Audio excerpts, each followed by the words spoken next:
je vais pas être très long. Donc je suis Francis Fenier. Plusieurs cartes, plusieurs vies professionnelles, jusqu'à Stéphane Plaza Immobilier, donc à Annecy, avec une belle équipe. Et quand on nous a présenté donc, avec Enza, et qu'on a échangé sur la volonté de développer une antenne sur Annecy, c'était vraiment avec plaisir, ça a été vraiment avec plaisir, j'ai accepté la mission, le challenge, si on peut appeler ça le challenge, de développer cette antenne et de créer une dynamique entre ces deux bassins d'emploi, ces deux bassins économiques qui méritent et qui ont du mal des fois à se rencontrer. Donc tout simplement, c'est de créer des événements sur le territoire pour rapprocher ces deux territoires économiques est très important. Donc faire des affaires, on est bien un club d'affaires, donc une antenne sur Annecy du cercle des dirigeants d'entreprise de Genève qui a près de 30 ans et qui est très dynamique puisque je crois que tu as 700 adhérents. Voilà, 700 adhérents à Genève avec les différentes antennes. Espérons qu'à Annecy, on ait de nouveaux adhérents pour grandir et puis pour créer du business tout simplement entre nous et avec d'autres et pourquoi pas dans le monde entier. Voilà. Merci à tous d'être là ce soir. Je suis ravi de voir encore d'autres personnes arriver et s'installer. Je vais tout de suite passer la parole à Jean-François. J'aurais souhaité que la responsable des événements de l'hôtel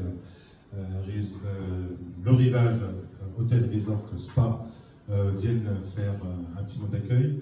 Ça sera certainement à la fin. Mais en tout cas, je les remercie aussi parce que c'est devenu un partenaire. Ils nous ont tout de suite accordé ce partenariat avec plaisir et je le comprends parce que c'est toujours un plaisir de vous écouter. Voilà. Jean-François.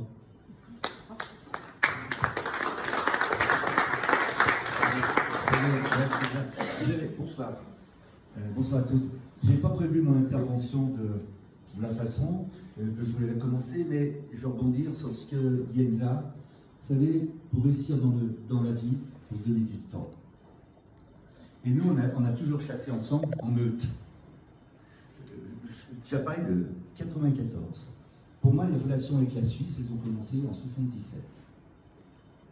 J'y allais, puis j'envoyais mes factures de consultance en Suisse. Au début, on ne savait pas traiter la TVA. Alors, je m'occupais d'une gravière. On m'a dit, pour la TVA, on ne sait pas faire. Moi non plus, c'était embryonnaire, c'était plus facile. Et je compensais ma note d'honoraires avec des camions de gravier que je facturais et je facturais à la France. Donc, ça veut dire, on s'est construit avec ces relations franc-suisse. Et moi, je les ai construites de 77 à 94, jusqu'à ce qu'un jour, le client me dise, oh là là, il y a une fiduciaire qui est en faillite à Genève. Est-ce que ça peut vous intéresser? Et donc, il faut savoir en Suisse, si vous venez pour marchander et ne pas payer, il ne faut pas y aller. Donc, j'ai payé quelque chose qui était en faillite. Mais je me suis acheté une porte d'entrée. Et là, on me dit, il faudrait que tu rencontres un personnage important qui va arriver tout à l'heure, Claude Haïti, qui œuvrait aux destinées de la République du canton de Genève. J'étais très impressionné. Et là, dans la conversation, il me dit, je suis en 94, il me dit, mon épouse est en train de monter un cercle de dirigeants. Je suis venu voir Enza, elle m'a impressionné, elle m'a dit, on va voir si vous rentrez. Et on a commencé une relation ensemble en 94. Et c'est cette construction, et effectivement, vous dites, on est un réseau d'affaires, il faut se voir, il faut se côtoyer, il faut y aller. Et c'est comme ça qu'on développe ses affaires, mais ça ne vient pas en 5 minutes. Et je me souviens quand j'allais dans la réunion et que j'emmenais mon Jean, qui était le mari de ma fille, qui est au fond là-bas, ils sont plus ensemble, ils ont divorcé. Et comme dit toujours ma femme, si mes enfants loupaient leur mariage, ils ont réussi leur divorce. Hein, alors, c'est vrai, mais oui, Caroline, ça te fait rire. Et j'allais avec mon Jean, et le soir, il me disait, ouais, mais dis donc, on a passé 2 heures quelque part, mais on a fait quoi? Ben, j'ai dit, on a fait des relations, on construit pour le futur. Donc, si j'ai une réflexion à vous donner en entrée, donnez-vous le temps pour réussir en Suisse, ça ne vient pas en 5 minutes, et très souvent, nous les Français, on est des hommes trop pressés. On va... Et c'est vrai, et quand je dis on chasse en meute, vous savez, on pourra parler de Dubaï, puisqu'on a construit quelque chose à Dubaï. Enza pourra vous le dire, on était ensemble à Dubaï. On était partis avec l'écho des Savoies. Il a fait y aller, et un soir on nous dit, il y a une tartiflette dans le désert. organisé par les Savoyards. Ça paraît aussi con. On est allé manger la tartiflette dans le désert, on a rencontré le président des Savoyards dans le monde, et c'est comme ça que ça s'est construit, c'est comme ça que ça s'est fait. Alors après, il y a du labeur, il faut un petit peu travailler, il faut construire, ça vient pas en 5 minutes.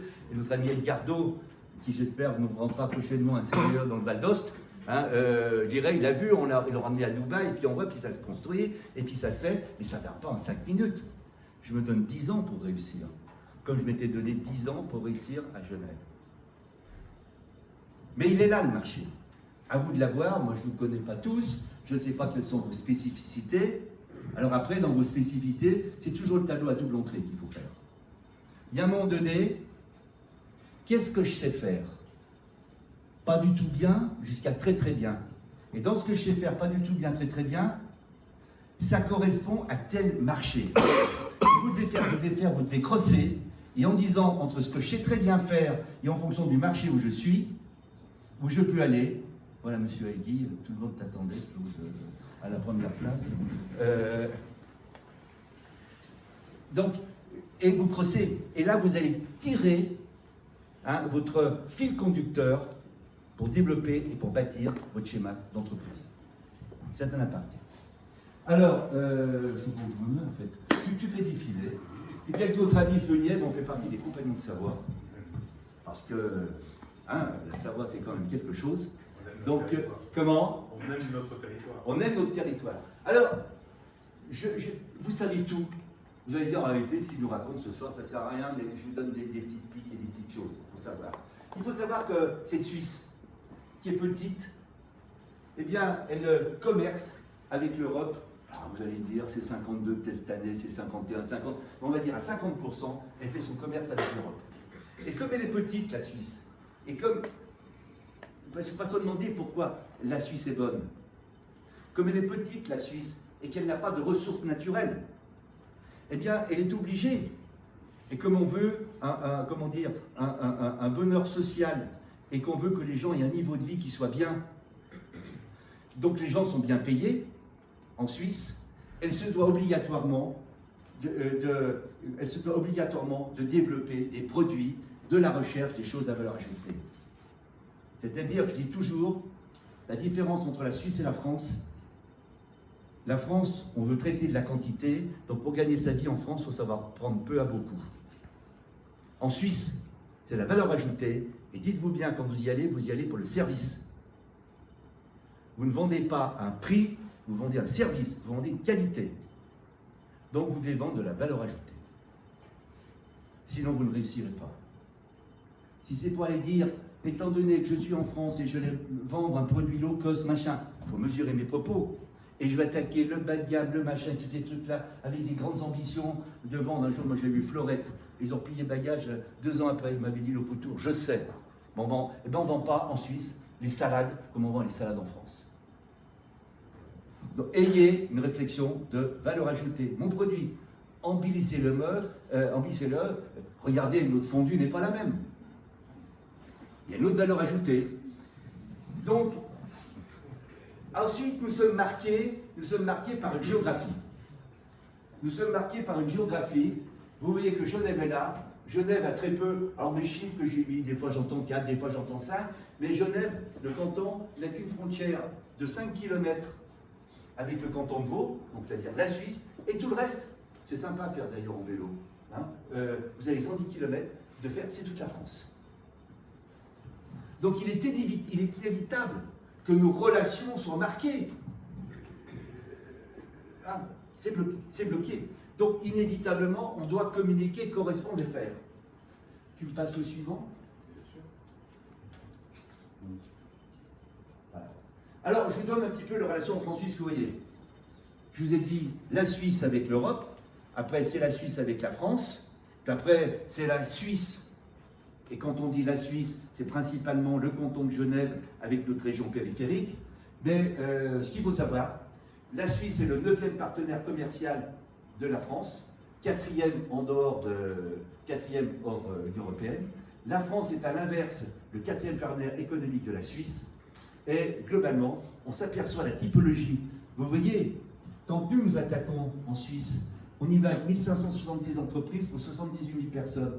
Quand la Suisse elle attaque, elle a 1100 filiales avec 280 000 personnes. Le poids relatif du poids de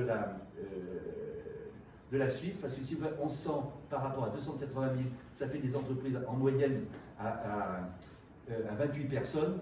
Et là, on voit que j'ai 1570 entreprises françaises implantées en Suisse, employant 78 personnes. Donc on a un taux beaucoup plus faible, on y va des beaucoup plus petites entreprises. Ah oui, parce que on attaque avec des plus petites entreprises, alors que la Suisse, quand elle vient, ce sont des plus grosses entreprises qui viennent. Je pense, on peut peut-être dire Nestlé, on peut dire. Voilà. Après, donc ça veut dire qu'il arrive avec des moyens pour investir. Voilà, je vous rappelle un petit Open CJ 2020. En Haute-Savoie, il s'est créé 11 000 entreprises. À Genève, il s'en est créé 3 170. La Haute-Savoie, c'est 800 000 habitants. Genève, c'est 500 000, 560 000. Le canton de Vaud, on verra, j'ai les chiffres, il y a 4 430 entreprises. Et le Valais, c'est 2080 entreprises qui se sont créées. Et après, vous pourrez tirer les ratios de dynamique par rapport à la population. Alors voilà. Ça, c'est le côté ceux qui ne me croiraient pas ce soir, j'ai amené la feuille, parce que c'est des chiffres officiels que l'on a. C'est de dire, il y a 86 800 habitants au Savoyard, ils travaillent en Suisse, dont 83% à Genève. Ça, c'est, comme on le sait, on a, je vous montrerai dans ma sacoche, on a la liste. Tout à l'heure, j'ai expliqué à quelqu'un, on sait que Annemasse a 8041 personnes qui vont travailler à Genève. Après, on sait qu'à Annecy, il y en a 7077. J'ai combien ça donne de redevances par commune et tout. Hein, d'accord. On a la chose, on sait. Mais si on va beaucoup plus loin, bon, la Haute-Savoie, c'est 205 000 emplois. Les emplois dans le canton de Genève, c'est 360 000. Vous vous rendez compte de l'impact que ça fait? Donc, on est bien d'accord. Je dis, c'est les Hauts-Savoyards. Je n'ai pas dit les Savoyards, je n'ai pas dit les gens de l'Ain. Car il suffit ce soir de venir, les gens viennent de Chambéry travailler. Le train le matin, ce qui procure d'ailleurs une augmentation de l'immobilier à Aix-les-Bains de plus de 17% cette année, hein, qui viennent par le train via Bellegarde travailler à Genève. Je ne compte que les Hauts-Savoyards, enfin la race noble, les Hauts-Savoyards, chose qui fâche, non, les Hauts-Savoyards qui viennent travailler qu'à Genève. Parce que je ne compte pas les Tonnonnais qui vont compter dans le canton de Vaud, travailler dans le canton de Vaud ou qui vont travailler dans le Valais. Je ne compte pas les gens de Chamonix qui passent le col et qui redescendent sur Matigny. On le sait, c'est par la retenue à la source. On y va. Eh bien, la compensation qui a été versée en Haute-Savoie en 2021, je parle pour la Haute-Savoie, dont c'était publié par l'Écho des Savoies avec tous les chiffres par commune, ça fait 123 899 452. Alors, c'est un comptable, il aime bien compter. Alors si vous partez à l'envers, puis vous dites ça représente 3,50% de la masse salariale. Vous faites 129, vous divisez par 3,50, ça vous donne le montant des salaires bruts. Puis au salaire brut, vous leur envoyez un taux moyen de 12%. Ou en France, on a 22%. Après, j'ai fait un calcul d'impôt parce qu'à Genève, on paye directement son impôt. C'est ce qu'on appelle la retenue de la source. J'ai pris un taux moyen qui est de 25%. Je me suis vérifié, on m'a dit le taux moyen, c'est moyen, le taux moyen de 25%. Et bien, je dis à partir de là, puis je dis, bah, le frontalier, il va dépenser quand même 10% à Genève. Hein, d'accord? Plus? Non. J'ai dit 10. Mais le truc suivant. Et bien voilà ce qui rentre en salaire sur la Haute-Savoie. Il rentre 1,8 milliard. Ce qui fait monter le prix des maisons. Ce qui donne du pouvoir d'achat. Avec un franc suisse fort. Merci le franc suisse fort. Parce que ça fait bien tourner le commerce alsacien, ça fait bien tourner les restaurants parisiens, on est bien content. Hein, on voit bien comment ça se passe. Il y a la qualité à Genève, dans les restaurants, dans tout, mais c'est quand même très cher. Et le week-end, chacun aime bien venir quand même consommer en Haute-Savoie, où c'est pas si mal fait que ça. Et globalement, hein, à 39 balles, on a entrée plat dessert ici, tandis qu'à Genève, tu as pratiquement la demi-entrée. Hein, je pousse volontairement. Bon, 1,8 milliard. Maintenant, le décolletage. pour vous donner un ordre de grandeur, donc vous voyez la parité de 5%, si on mettait un taux de chômage de 7%, alors Genève va avoir de plus en plus besoin de main-d'œuvre. Dans le social, dans le droit, les gens vieillissent, il va y avoir un appel. Nous, à notre bureau d'Archamps, on cherche une comptable à notre bureau d'Archamps, ça fait un an qu'on cherche, on ne trouve pas. Donc, on voit de plus en plus, hein, et je vois des entreprises suisses qui viennent s'implanter en France, elles essayent de décoller, je dirais, de la zone Archamps, etc. Difficulté de trouver les hommes, parce que les hommes disent, mais moi je ne veux pas travailler dans l'entreprise française là, on les trouve plus à Bellegarde déjà, on va les trouver mieux sur les développements, tout ce qui est informatique, digital, sur le site à Chambéry. Alors maintenant, le décolletage. Le décolletage, t'appuies. En Haute-Savoie, il reste 460 établissements. Ça représente 1800 salariés. Moi, j'ai connu 18 000, 16 000. D'accord? Et j'ai fait le calcul, c'est publié dans l'Écho des Savoies, vous le reprendrez.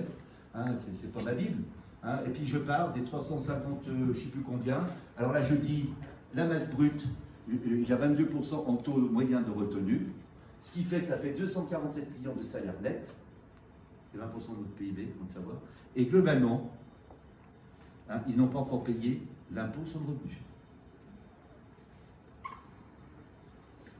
Donc, je fais tousser une parité. Moi, j'ai une de leurs collègues, j'ai des collaborateurs qui sont là, j'ai une de mes collègues, de leurs collègues, quand je l'ai embauché, si, mettons, je lui avais donné, quand il est rentré il y a une quinzaine d'années, 16 500 francs.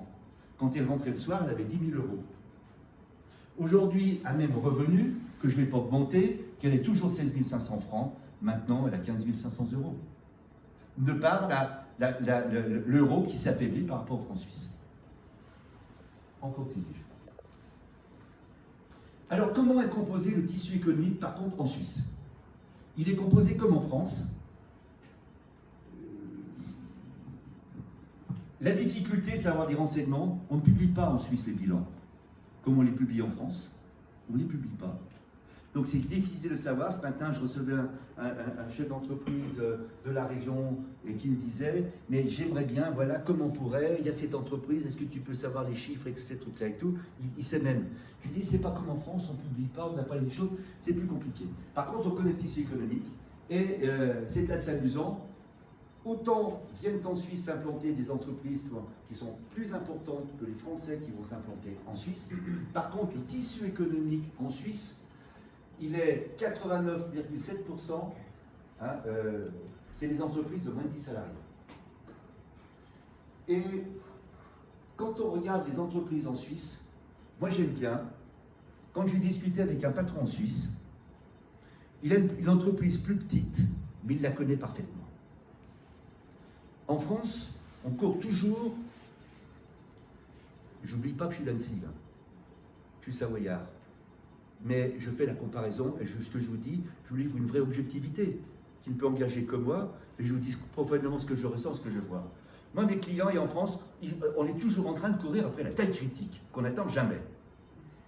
Alors qu'en Suisse, on dit, on va travailler la valeur ajoutée, mais moi, patron, je connais ma gestion, je connais mon technique, et je fais mon commercial, et mon commercial, je ne le fais pas par des radios comme ça, je vais au contact, je vais à la réunion le soir.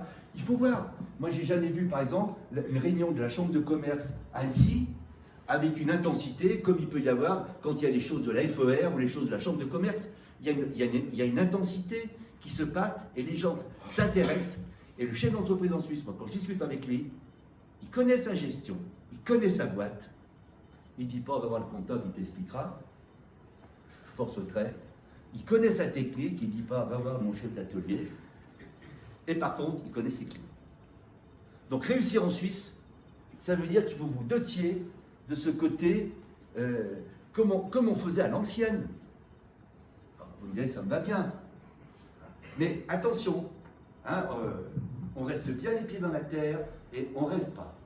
Donc ces petites entreprises, ouais, mais l'entreprise multi-personnes, ouais, mais la petite entreprise multi-personnes, je ne vais pas vous faire de guillemets, mais elle gagne de l'argent.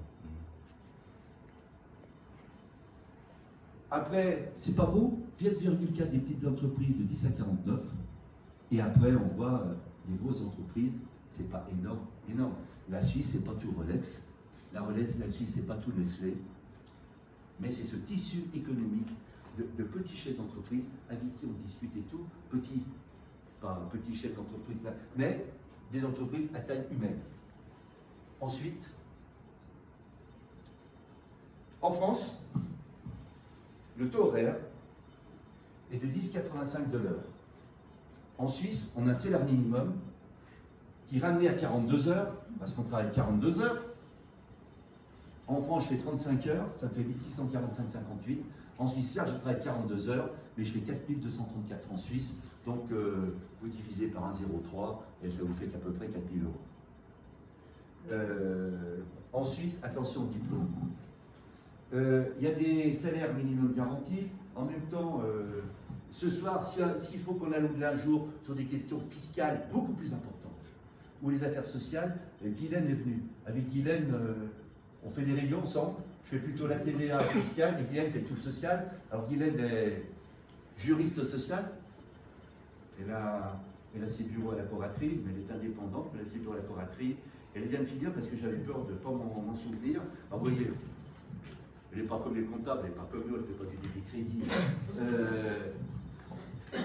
Les frontaliers, ça va être un sujet d'actualité, ça va venir. Mais ce soir, on ne va pas parler de tout ce qui est en train de ce qui va venir. Les frontaliers en télétravail dans le contexte de la pandémie, aspect de sécurité sociale. Alors ça vous a été demandé par quelle université déjà Fribourg Vaud, voilà. Hein, les enjeux du télétravail en matière du droit du travail et tout. On va avoir des sujets, je pense, dans les mois à venir. Claude, toi, t'en sais peut-être plus, hein, mais il va y avoir toutes ces notions du travail. Qu'est-ce qui va discuter dans les semaines et mois à venir, hein, les accords qui sont suspendus. Mais attention au diplôme. Attention au diplôme, ça veut dire quoi? Je viens d'avoir un contrôle à Genève de l'inspection du travail au bureau. Et oui, ça existe. Qu'est-ce que j'ai fait de grave? Rien. Simplement, on avait soumissionné, et je te regarde Claude, une mission pour les SIG. Alors on m'a demandé si j'étais bien, à jour de mes cotisations données. Et là, on m'a demandé de voir qui. Et là, l'inspection du travail m'a découvert qu'il faut que je demande une collaboratrice, parce qu'en vertu de ses diplômes, mais elle était débutante, elle a formé, alors il faut que je réponde pour le 31 mai, je vais discuter, je ne vais pas lâcher, on la forme, elle a un taux de déperdition important, et on me dit qu'il faut la payer plus compte tenu de ses diplômes. Donc faites attention, en Suisse on ne fait pas n'importe quoi quand on embauche quelqu'un. Vous avez des minimums garantis, et la notion de la personne quand vous embauchez en fonction des diplômes, hein, mais ça, Guylaine pourra entendu très bien vous en parler, mais attention, quand vous embauchez quelqu'un, regardez bien les diplômes et entre autres l'expérience, parce que vous ne fixerez pas le salaire comme vous le voulez. On continue? Bon, Genève est aussi feignant. Quand tu as mis le jeune Genevois, quand tu as mis le pont de l'Ascension, quand tu as mis le truc, quand on regarde dans une année, il y a 10 jours fériés. Sinon, en France, on a le 27 jours, et en Suisse, c'est 20 jours, puisque c'est 4 semaines. On a le diurnaire, et peut varier en fonction de l'âge et de l'ancienneté des salariés. Lorsque vous embauchez un jeune qui a moins de 20 ans, vous lui devez 5 semaines de congés payés. Quand il a plus que 20 ans, après c'est 4. Mais quand vous embauchez des gens de plus de 50 ans, vous devez leur donner 5 semaines. Bon, ça c'est des petites choses, enfin des petites choses qui sont importantes. Voilà. Et ben, voilà, je vous dis. Donc on passe au suivant.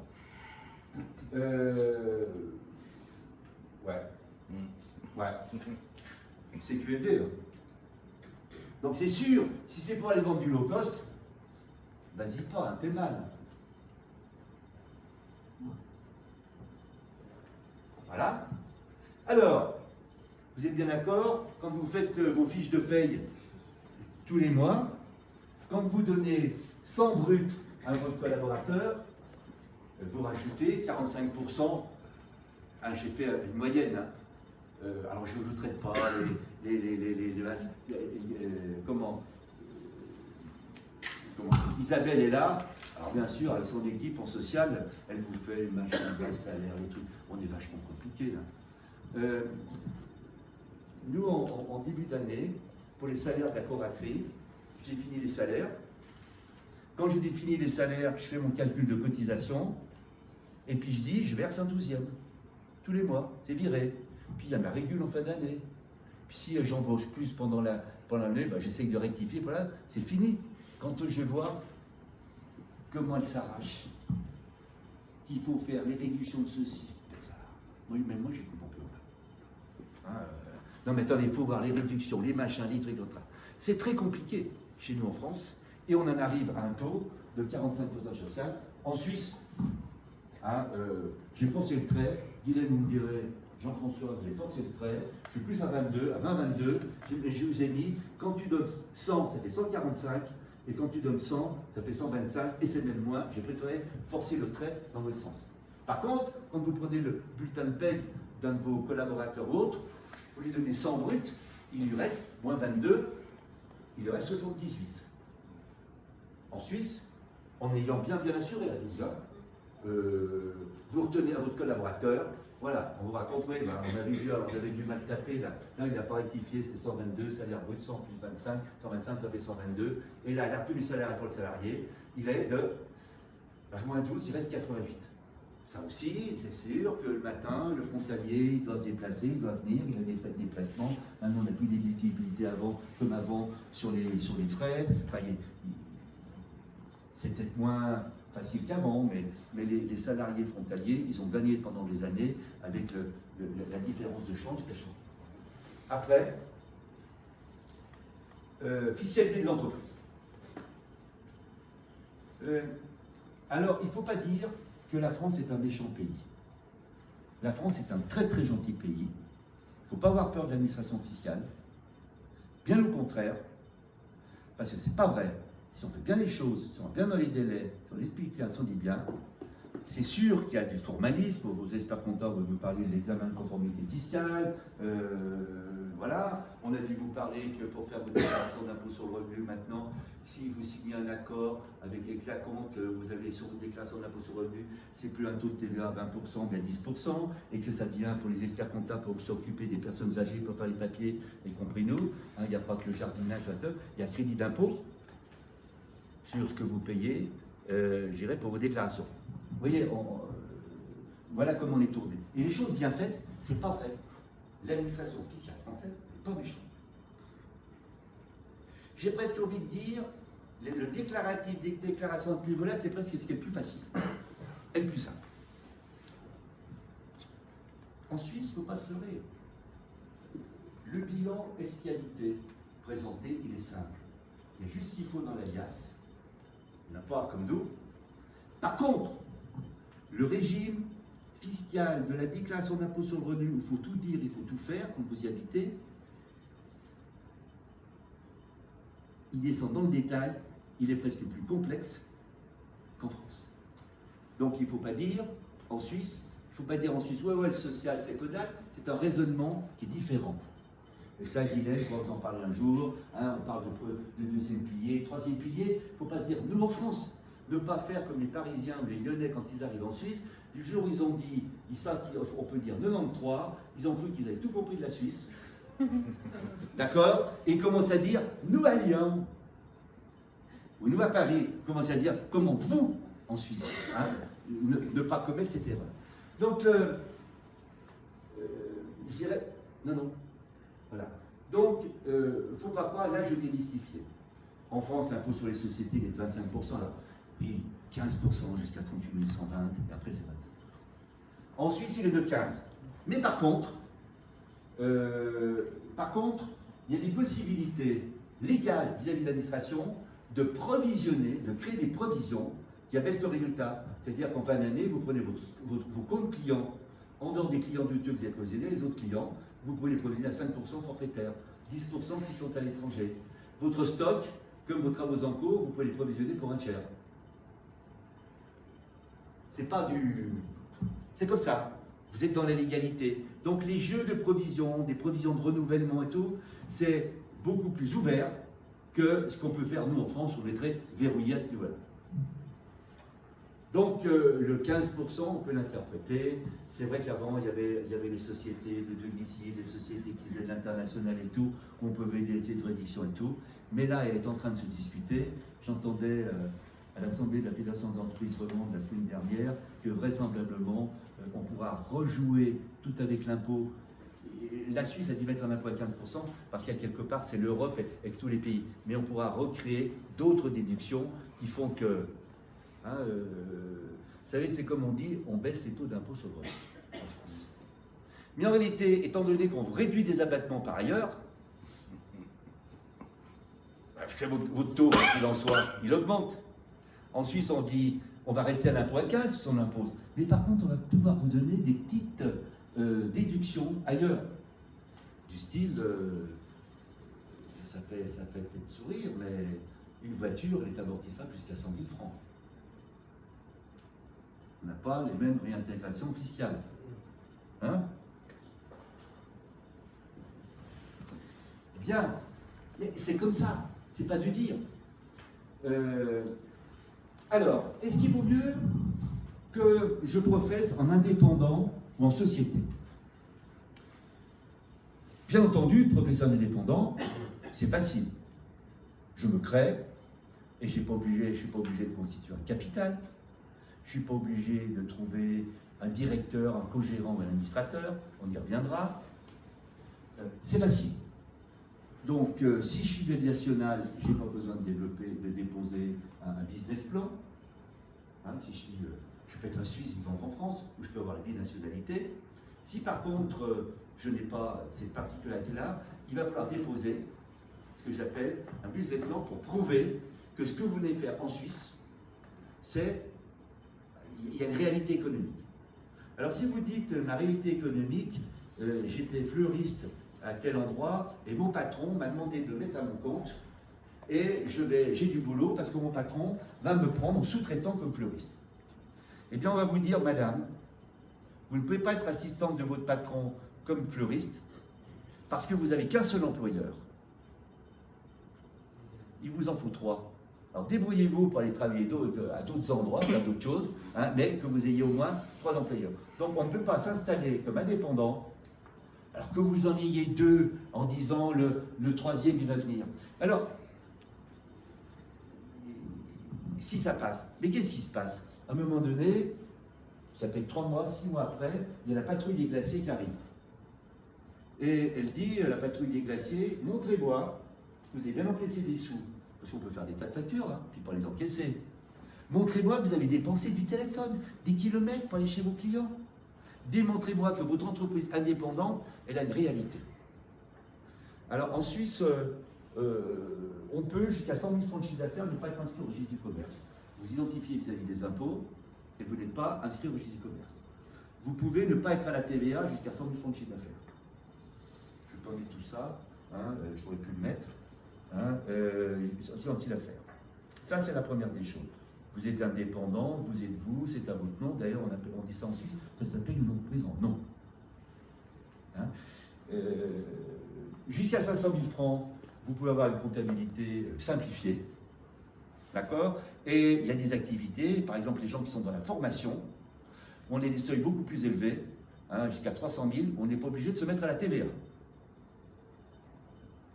Par contre, une entreprise de droit français, de droit européen, qui est à la TVA et qui vient travailler sur le sol suisse, quelques jours, elle va devoir s'inscrire à la TVA si on additionne le chiffre d'affaires France plus le chiffre d'affaires suisse et que ça dépasse 100 000. Donc vous avez la personne qui fait 86 000 € de prestations à Annecy. Et puis elle va faire 18 500 francs, en euros, et ça fait dépasser le seuil des 100 000. D'accord? Eh bien, elle devra s'inscrire en Suisse à la TVA, avoir nouveau, quand bien même fiscalement, elle n'est pas inscrite à la Suisse, en Suisse. Bien la surveiller au niveau de la TVA. Les règles sont un petit peu différentes parce qu'on n'a pas les mêmes règles que dans l'Europe. Hein, voilà. Je décide de me mettre... bon, alors en indépendant, je suis à Genève, bah, je dépose... Enfin, je produis un bilan, et puis vous allez taxer à l'impôt sur le revenu, et puis après derrière, vous allez faire votre déclaration en France, et vous allez faire le regroupement avec vos autres revenus. Voilà. Vous ne payerez pas 2 fois, mais c'est pour jouer sur vos taux additionnels. SARL et ça. Alors, moi j'ai des gens qui me disent oui, alors pour faire ma SARL de 20 000, est-ce que je ne peux pas amener le tracteur de 10 000? Déjà, la première chose, à ce moment-là, il faut donner un commissaire qui va certifier. Et comme rien n'est donné au niveau des honoraires, en tout, je dis ça vaut peut-être un peu cher, je pense qu'il vaudrait peut-être mieux créer, quitte à ce que vous revendiez le tracteur après, puis vous récupériez et tout. Bon, premier point. Donc c'est 20 000 qu'il faut mettre sur la table. Et il faut mettre au départ plus que 20 000. Il faut mettre presque 26 000. Je vous explique pourquoi. La SARL, un expert comptable, nos amis avocats n'aiment pas, parce que les experts comptables, depuis l'ordonnance de 45, on peut faire des sociétés, on peut faire du juridique, voilà. En Suisse, quand les gens viennent me voir, je prépare tout. Mais je suis obligé d'aller chez le notaire, parce que la constitution de société, c'est un acte authentique. Ça se fait devant le notaire. Donc le process, il est comment? Vous commencez à dire, vous me donnez le nom de votre société. Deuxièmement, vous allez la domicilier où? Car il faut bien que vous ayez un siège.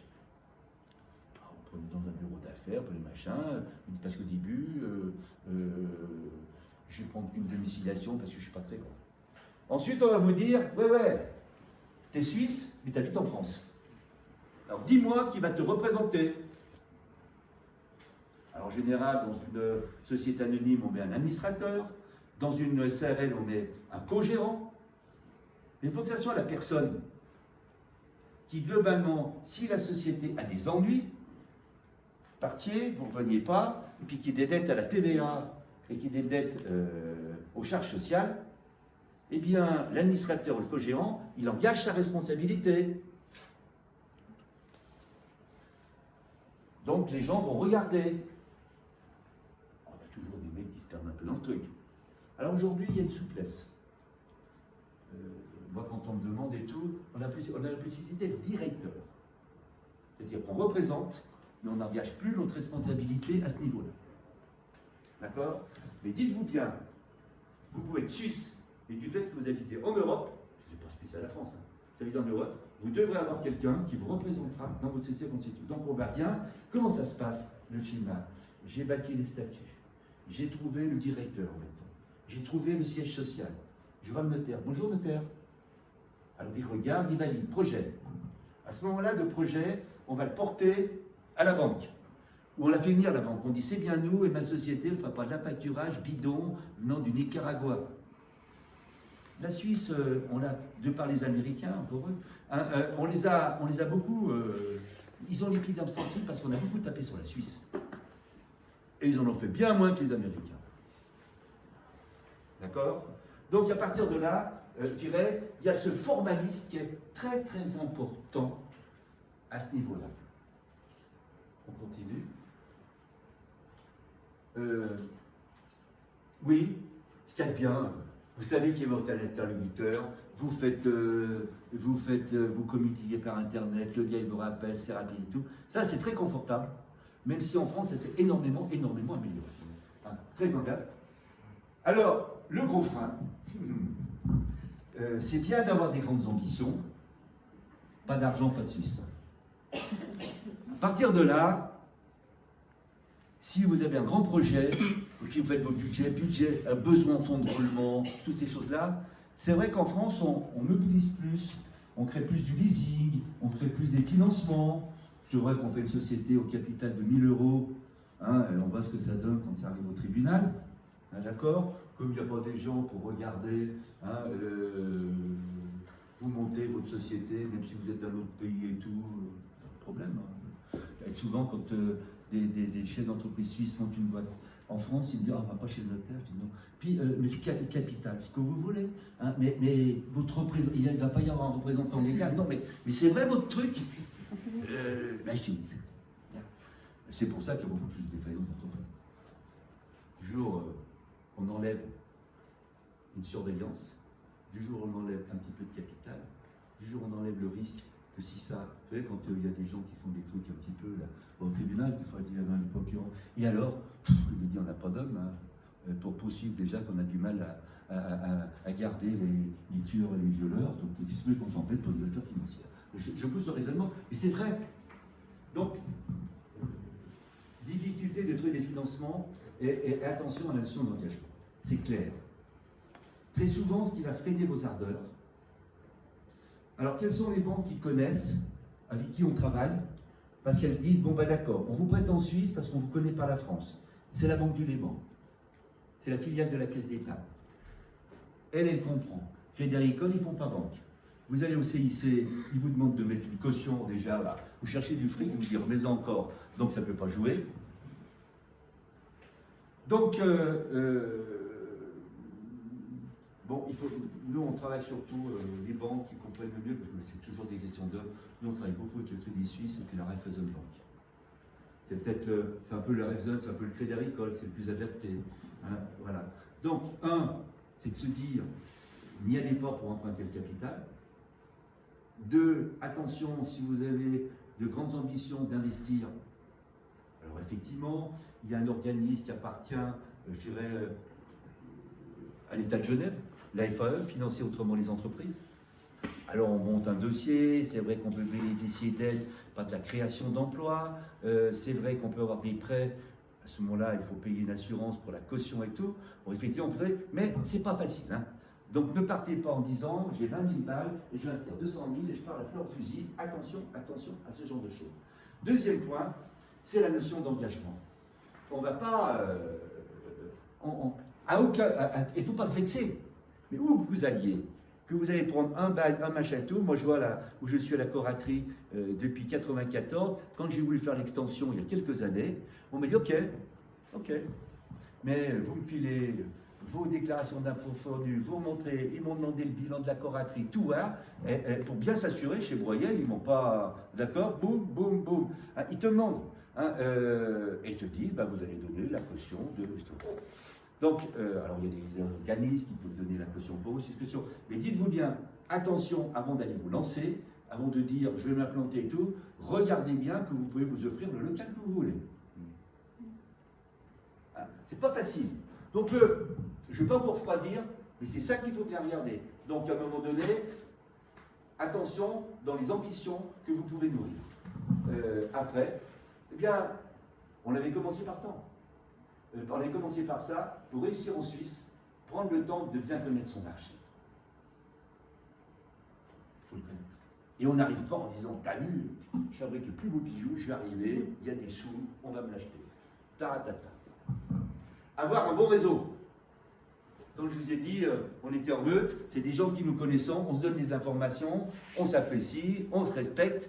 C'est ça la force. Ça veut dire qu'on ne zappe pas. Quand je vous ai dit, moi j'ai connu M. Haïgui en 1994, j'ai connu le cercle des dirigeants après derrière, et effectivement tu venais de le créer, mais c'est 30 ans, pratiquement 28 ans de relations qu'on se connaît. Ça ne se fait pas en 5 minutes. Savoir vendre une prestation de qualité et non un coût. Ne pas sous-estimer son interlocuteur, même s'il ne semble pas être documenté. Oh, dans le monde du conseil, je fais gaffe. Je suis allé dans des boîtes. Il me dit, ah non, monsieur Pissetas, pour la mission. Alors j'avais un vieil ami, il m'avait dit un jour, fais gaffe, tu es en train de t'offrir. Il parlait comme ça, tu l'as connu, le dénommé Lucien. Et il me disait, tu files le fonds de commerce. Parce que je me dis, ah oui, alors, monsieur Pissetas, vous dites que la mission est en 3 temps. Très intéressant. On va réfléchir. On se revoit d'ici quelques temps, quand je revenais, il me disait, dis donc là ce qu'on a dit le premier point, mais c'était vachement bien, on a essayé, dis donc ça marche votre truc, c'est vachement bien, hein. On l'a mis en place avec mes directeurs. Alors la deuxième étape, ah ben là je dis, vous me signez la mission avant, hein. Je ne dis plus rien. Hein. Donc, le Suisse, il est malin, il fait semblant de ne pas être fort et pas être intelligent, mais il est fort pour te siphonner. Hein. Et puis, la Suisse, c'est pas que la francophonie. Alors nous, ça nous va bien. On peut peut-être se limiter, l'espace est déjà grand pour aller travailler jusqu'à Fribourg. Même s'il y a Berne, mais attention, si vous voulez aller, chef d'entreprise que je voyais ce matin, et puis je vais aller en Suisse alémanique. Je dis, je le tutoie, je lui dis, tu parles allemand? Alors il me dit, j'ai eu 2 au bac. Ben, j'y étais bien parti. Il ne reste plus qu'à mettre le 0 derrière. Hein, donc ça veut dire, attention, la Suisse, pour les gens, c'est Genève, c'est pas que Genève. Deuxièmement, c'est pas le français la langue dominante, parce que c'est quand même l'économie, je dirais, vous avez vu les frontières, c'est quand même l'économie alémanique, qui est assez dominante, et je dirais qu'il faut au minimum parler l'allemand, en dehors de, comme des villes comme Bruxelles. C'est international, et il y a quand même l'anglais, il y a toutes ces choses. Parler langues. Alors, si je dis parler les langues, c'est qu'en réalité, ce que j'ai découvert, j'aurais jamais eu professionnellement le tremplin que Genève a pu me donner en étant à Genève. Aller se développer internationalement en Annecy, c'est vachement plus compliqué, même si on a des Mobalpa, des Salomon, des très très belles boîtes qui sont à l'international. Mais rassurez-vous, elles ont toutes quand même quelque chose à l'international là-bas. Pour moi, ce que Genève, cette ville internationale, elle vous permet de fréquenter des gens de toute culture, de tout niveau. Et je suis bien dans mon écrin, c'est beau là, Annecy, là, fantastique. Mais quand je sors de mon écrin avec mon lac, Annecy, et quand je me retrouve à Genève, je dis, c'est la possibilité de développement, de vivre de l'international, de voir autre chose que je n'aurais jamais trouvé depuis Annecy. C'est vachement difficile. Vous savez, la notion d'une carte, moi quand on me demande, on me dit t'es quoi, t'es expert comptable, alors je dis aux gens, tu veux de quel côté? Mais c'est sûr que si je veux aller travailler avec un avocat à Paris, je dis je suis à Annecy, je suis obligé de monter. Si je veux travailler avec un avocat de Paris, je donne la carte Genève, c'est lui qui descend. La force de l'image, qu'il y a cette Suisse dans le monde, c'est considérable. Et ça, dans le développement de vos affaires, je ne sais pas dans quel domaine vous êtes, mais ça vous permet dans des cercles, vous vivez pleinement, d'avoir du réseau, et ça vous donne, si vous voulez avoir une vision au-delà de notre Haute-Savoie magnifique, je crois que réfléchissez dans vos projets pour peut-être créer quelque chose en Suisse.